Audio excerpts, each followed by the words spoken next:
travel back in time with me to elementary school. Hopefully you have some good memories in there. Do you remember the day before you were let out for summer break? You're in your classroom, you're like cleaning out your desk. Oh, there's my unicorn pencil. I forgot about that, right? And you're having fun time with your friends. Your teachers kind of gave up on teaching you anything the last day, so you're watching Willy Wonka again, right? You're eating popsicles and you're thinking about, oh my gosh, what am I going to get to do this summer? Maybe you like to make s'mores on the campfire. Maybe you like to jump on the trampoline. That was my thing. I loved just jumping up and down for hours. Kind of weird looking back, but that was a thing. But you know what I love the most? Sleepovers. Do you remember how you'd plan like the first sleepover when school let out? It's summer, you get to do it as much as you want now. You don't have to do homework the next day. Well, it just so happens that tomorrow, June 21st, is the first day of summer. And we're all here together. And we're gonna have a big sleepover together. So I want to celebrate that with you, that we get to be here tonight together. Yes.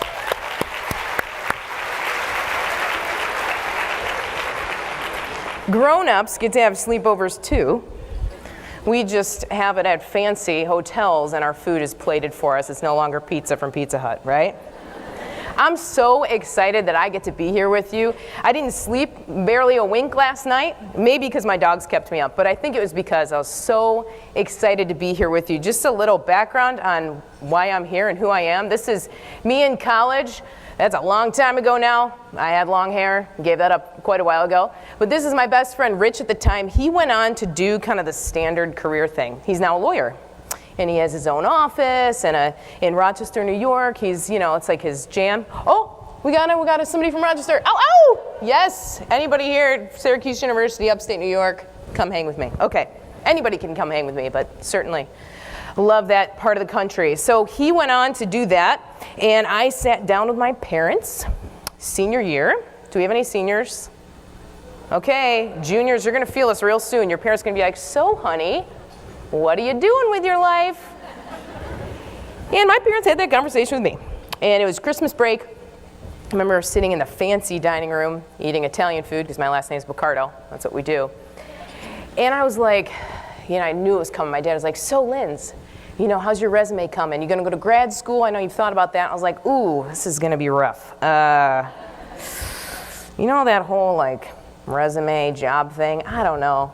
It's just not quite what I wanna do. And grad school, I just finished a bunch of school. I'm not into that. I'd just rather travel the world in a rock band.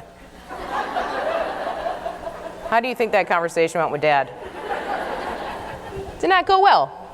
But I did. They let me do it anyways because I was now an adult, so I could just do what I wanted, kind of.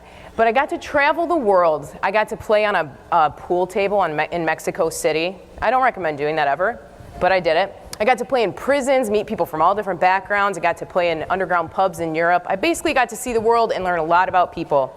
And what I found, even though I love music, and I've probably lost some of my hearing from hitting things with sticks for a living, although I love it, what I really love is talking to people before and after the show. Because when you're a musician, people want to talk to you. And they'll share your stories, they'll share whatever you want to hear, they'll share with you. And I found that fascinating. And so after several years of touring, I'm not Taylor Swift, newsflash. So touring when you're not Taylor Swift is a sleeping bag on the floor. Just if you think it's sexy, it's not. Okay. I ate a lot of Wendy's. I never want to taste Wendy's chili again. Ever. But I got to do that, and then when I kind of came to the end of that, I just knew it's time to move on. I want to try something else. I went back to school for coaching because I wanted to understand how people worked and why they make the decisions they do, particularly around their careers. So I created a program called Unleash My Career. Most of my time is spent with clients and inside of companies, helping millennials figure out how to take everything they've learned in life so far and make an awesome career out of it. So it's really exciting. I like to think that I help people keep a hold of their dreams and then make them come true. So that sounds like fun, doesn't it? I love my work. But today we're here to talk about relationships, which is actually one of the most important things when it comes to your career. These are me and some of my friends. Forgot about that slide. But I have a dream for you while you're here. I have a dream for you, and I'm sure you have a dream too. My dream is that you go back to your hotel room tonight and you're so excited because you had a great conversation at your table, you got to know some new people, you have a fresh vision for why you're here, and ultimately you leave with a changed perspective. That's my dream for you while you're here. And I think it's possible. So what's your dream for a convention? Really, what do you dream? I know you got here and some of you are like, Linz, just happy I made my flight. Like, pretty much that was a win. Anybody here have a moment like that where you're like, please bags come or else I'm not gonna have anything. I'll have to wear my sweatpants all weekend, oh, right? But you're all here now and I want you to take a minute at your table. You've already got to know each other a little bit. But I want you to turn to somebody next to you and answer these questions. If you could dream and make anything of this convention, what will you experience? What would be a highlight for you? And what would be the most insane, amazing thing that could happen besides Chris Pratt showing up? I'm taking that one. Take a minute and share with somebody. But real quick, this is a big room. There's a lot of you in here, and I've got to get you back quick after you share. So I was thinking I could use like the dove call. And then I Googled what a dove sounds like. It's not very compelling. It's like, ooh, ooh, ooh. I don't think that's going to work. So I'm just going to clap 2 times, and if you hear me clap, you clap back, right? And we're going to get the room back really quick. So just know I'm just going to give you a few minutes here, then come back when I start clapping, okay? Go ahead. All right.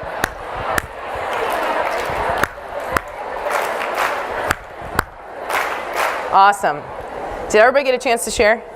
Some of your wheels are still spinning. You're like, I didn't know you were going to ask me about my life. Oh, okay, I got to think about it. Great. That's why you're here. I hope that part of your dream for your life is to spend more time with your friends and to make great friends.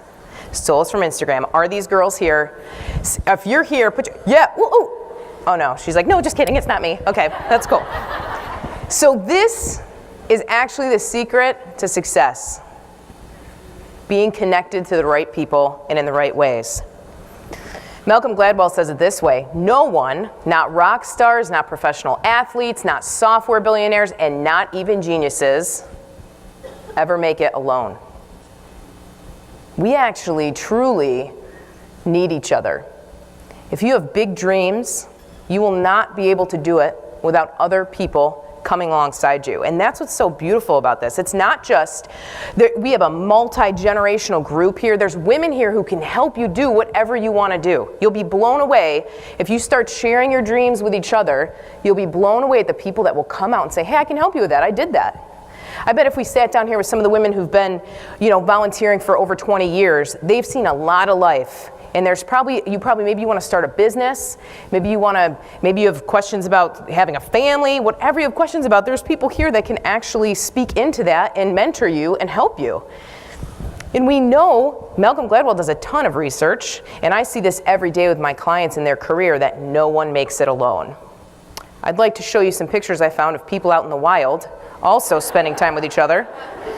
When we look at human beings, we study what makes them thrive. It's very similar to animals. Isn't that like it's a herd? Oh, now it's a herd of elephants. Oh, now there's the people out in the wild. Oh, now there's the horses out. They're all herd animals. You are a herd animal. You are not meant to go it alone.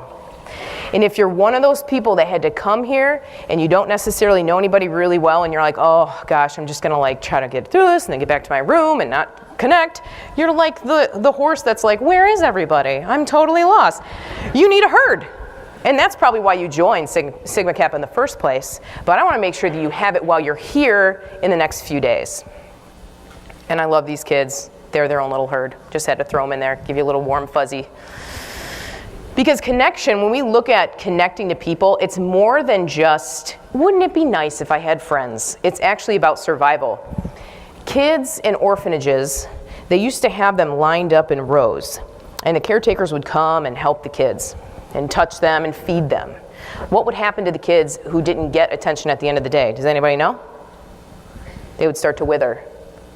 And it's not because they weren't being fed. It was literally because they weren't getting human touch. We all need human touch. There's a lot of research around hugs, which I think is awesome. Imagine if you're like, what do you do for a living? I research hugs. Come here, you, right? But the average person needs 8 hugs a day to survive. You really can't live on your own. Everybody has a strong feeling about that.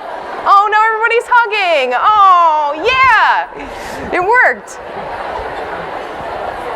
Okay, come back to me, you little Care Bears. Come back.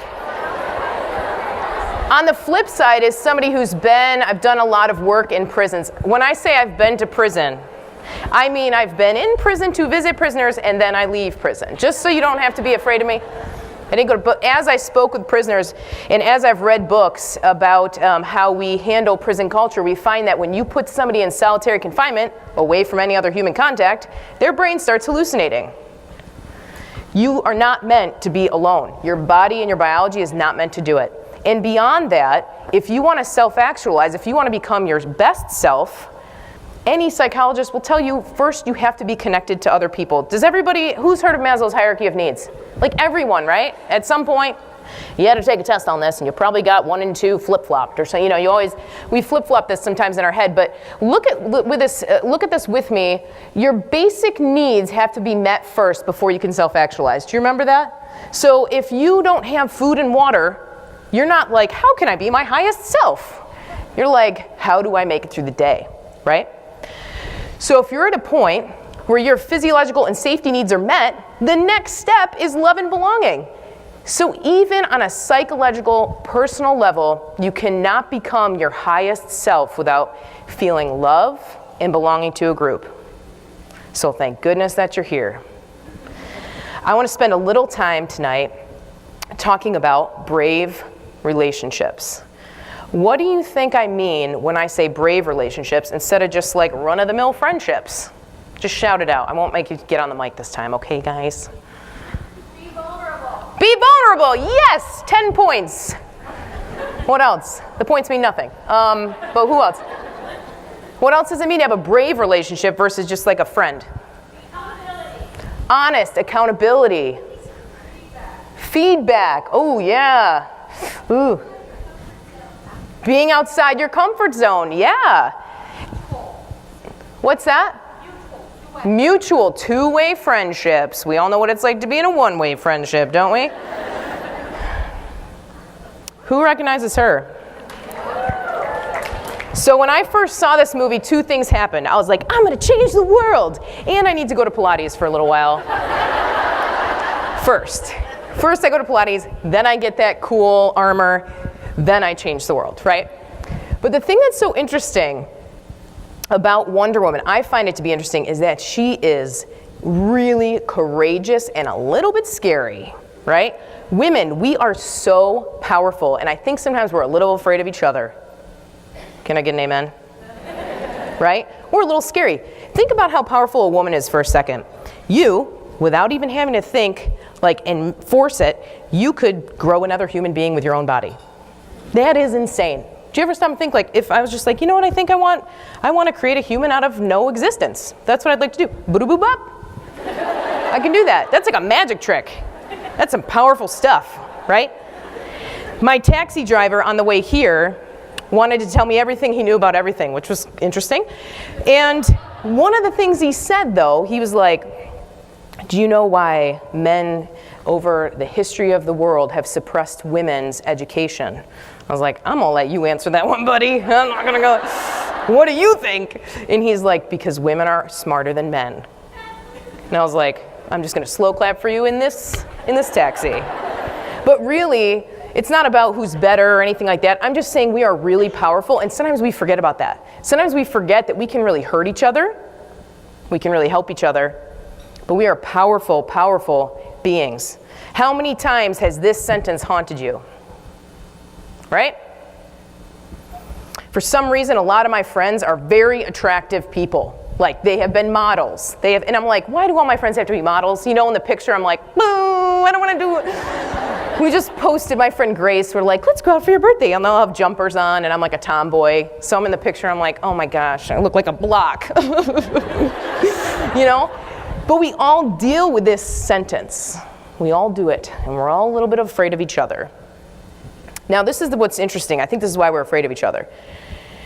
When we're kids in America, the way we socialize children, kids and humans in general can be kind of prone to aggression and conflict.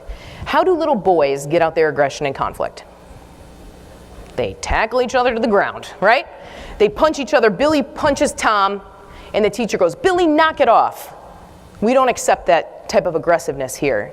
Or they go out on the field and because they have helmets and shirts on, they're allowed to tackle each other. I want to try that in the next few days. I brought a couple helmets and a couple shirts if you guys want to put them on with me. Just kidding.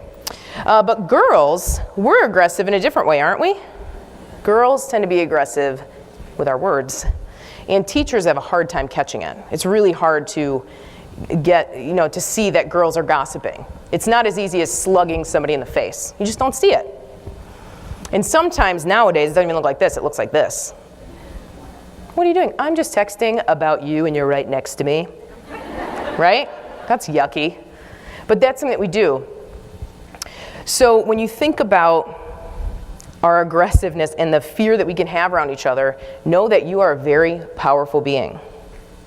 And you have the power when you're here to make somebody's day or to ruin it, to make their life really hard. So I wanted to see if you guys would be up for this, just for the next 4 days, if we could together as a group decide that we're not going to gossip about each other. Do you think that that is possible? Some of you are like, and some of you are like, you're like putting your phone down right now. You're like right now, this thing? Oh. But really, we're going to talk more about gossip, but I want to plant this little seed. Think about what it would take for you to stop yourself and maybe pause your friends and say, hey, that's not the way we do things. Let's just nip it. We're going to have to come up with like a little code word so you're not embarrassed, right? Maybe it'll be dove. Maybe you have to make the dove noise if you see it happening. That's like a pigeon dove, but it's fine. Anyways, think about if you're willing to do that. I'll come back and check with you in a little bit, okay? So how do we build brave relationships and live with heart? I asked you this earlier, and you guys were nailing it. The first, there's 4 ingredients I want to talk about. The first is vulnerability. Somebody said that one. We're going to talk about deep listening. Deep listening is different than being like, you said those things, now I'm going to say my things. Then you're going to say things, then I'm going to say things. It's way more intense than that. I want to practice it with you tonight. Also, non-judgment. We all have different backgrounds. We come from different families, and our stories don't always correlate. And so sometimes we make kind of perception judgments on other people, but we really don't know. We're going to talk about that. And then certainly compassion, because what I see more than anything when I work with millennials every day is that we all need a strong dose of compassion more than anything. That will bring healing. So vulnerability. I'm just going to have you practice this with yourself, okay? I want to give you a minute just to reflect in your mind. Let's see if we can stay quiet. I want you to reflect on these 2 questions. I like to think that I am fill in the blank, and I'm afraid that I might be fill in that blank. I'm not going to ask you to share that, because one of the things about vulnerability is you have to do it with somebody that you know you're safe with, and I think you're all safe people, but it'd be a lot to be like, I'm going to force you guys to be vulnerable with each other about your deepest fears, because you just had dinner. Like, we haven't been here long enough. So I want to give you a minute, though. Think in your head, maybe make a little note. I want to challenge you to share this with somebody this weekend, maybe over lunch when you're just kind of like, what should we talk about? I know, let's talk about vulnerability. I want you to think to yourself, I like to think that I am blank, and I'm afraid that I might be what? Just think for a minute, reflect on those questions in your mind. To the degree that you accept whatever came to mind when you read these, that's the degree that you're free. I remember I was in my therapist's office. I have a therapist. They're amazing. If you don't have one or if you've never gone to one, you might find out some really cool things about yourself. And one time, I was like, gosh, I'm afraid I might be a little too intense. And you're like waiting for affirmation, like, no. And she was like, I'm like, oh, crap. Right? It's like, I'm afraid I might be a little too intense. And then we started to talk about, like, how does being intense serve you as a person? Because, as a woman, I'm like, I don't want to be like, I do want to be Wonder Woman. I want her arms. But I really want to be an intense person. And then I started to think about my life and the things that I love. Makes perfect sense, doesn't it? I hit things with sticks. I play the drums. Now I'm up here. 750 of you are looking at me. I've got to be somebody who's comfortable with intensity. So some of the things that you're afraid that you might be this weekend are the exact things that make you unique, that people admire about you, that you're afraid of. So I'm not going to ask you to share those at your table, but we're even just practicing vulnerability with ourselves. Some of you, I know, when I challenged you to think about this, you zoned out. You were just like, I think I want that dessert again. I wonder if Starbucks will be crazy in the morning. When are we going to the beach? Some of you went to that place, and I totally get it. Challenging you to just stop for a minute and be vulnerable and real with yourself is the first step to building brave relationships with other people.